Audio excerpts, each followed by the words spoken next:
Partitions. Okay, Petros is Petros is our ultra thin stone, so it's a stone, natural stone na cut very thin. yeah.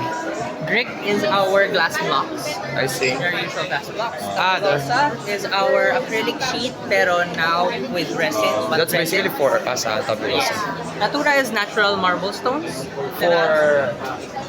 For floors and Canberry for floors and Terrazzo is Terrazzo is an aggregate of cement plus these ones iba-ibang materials siya na put in one. so you are Silver Lush. Silver Lush, yes. Di mo kauban sa Uni Silver. Altomina raised sheet. Yes, sir. So that one is made of wood pulp, and then soft porcelain is like a false stone. made The of Altomina is basically for Altomina is usually used for furniture, sir. Corso is Corso is used for interior exterior, and then cement products or Miro is like really cement, usually for